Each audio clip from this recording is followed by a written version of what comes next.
का प्रश्न है कि जीवन में धन की कमी, प्रयत्न करने के पश्चात भी धन उतनी मात्रा में नहीं मिल पाता है। तो इस प्रकार के प्रश्न अधिकांश भक्तजन करते, उनमें अधिकांश व्यापारी भाई होते। धन प्रारब्ध के अनुसार हमें मिलता है। केवल परमात्मा ऐसे हैं जो प्रयत्न करने पर पूर्ण रूप से हमें मिल सकते हैं, अर्थात उनकी अनुभूति अनुभव हो सकता है। अन्य जितनी सांसारिक वस्तुएं हैं वो हमें हमारे प्रारब्ध के अनुसार प्राप्त होती है। तो धन प्रारब्ध में जितना है अवश्य मिलेगा। हमने पूर्ण प्रयत्न किया, प्रयत्न के पश्चात जितना हमें मिला वो प्रारब्ध के अनुसार मिला है। परंतु कुछ व्यवहारिक कारण ऐसे हो सकते हैं जिसके कारण धन आता है और शीघ्रता से चला जाता है। तो हम उन व्यवहारिक कारणों पर विचार करें। उसमें जो पहला कारण हो सकता है कि हम अपने घर में देखें कि हमारे सभी के घरों में माँ लक्ष्मी जी की फोटो अवश्य होती, जो सनातन धर्म से, जो देवी देवताओं को मानते।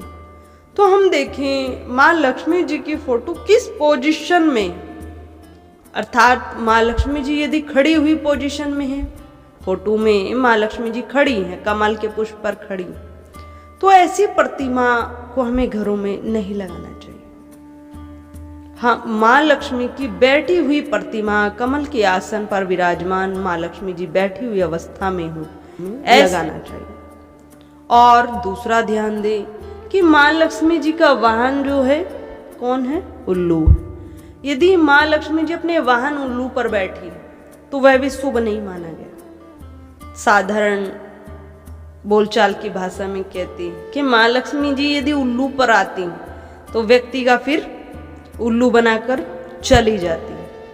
तो माँ लक्ष्मी जी का चित्र उनकी सवारी पर नहीं होना चाहिए। बैठी हुई अवस्था में कमल के पुष्प पर विराजमान माँ लक्ष्मी जी या तो भगवान नारायण जी के साथ में या फिर गणेश भगवान के साथ हो, इस प्रकार का चित्र हमें अपने घरों में अवश्य लगाना चाहिए। दूसरा, लक्ष्मी जी हमारे घर में स्थायी निवास करें, इसके निमित्त हमें प्रत्येक शुक्रवार के दिन मंदिर में या अपने घर के मंदिर में भी इस कार्य को कर सकते हैं।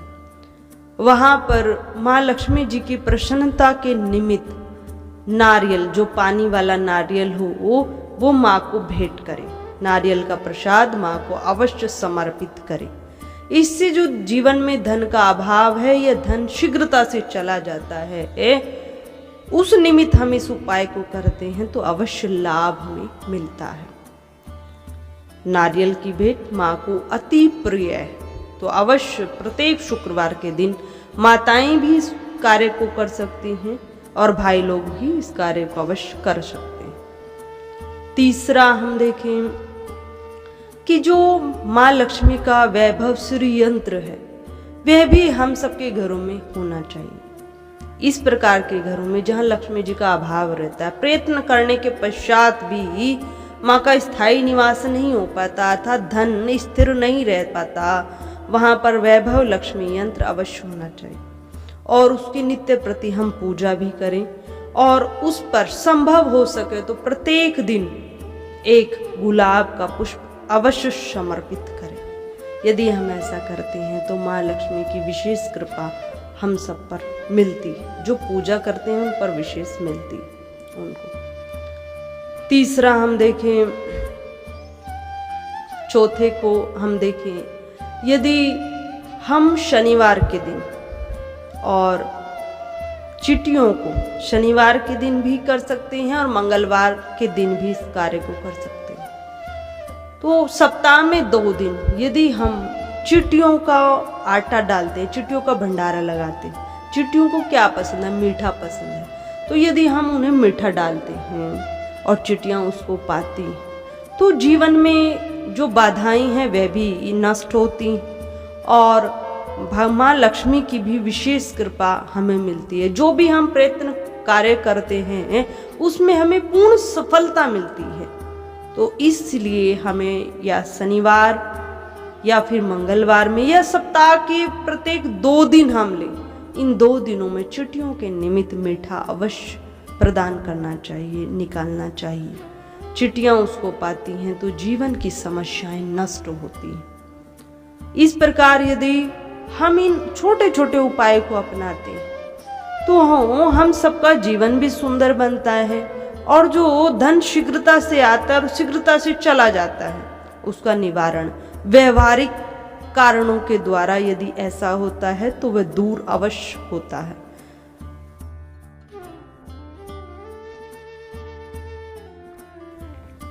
परम पूज्य साध्वी जी के चैनल को सब्सक्राइब करें, बेल आइकन प्रेस करें, जिससे आने वाली वीडियो शीघ्रता से आपके पास पहुंच जाए।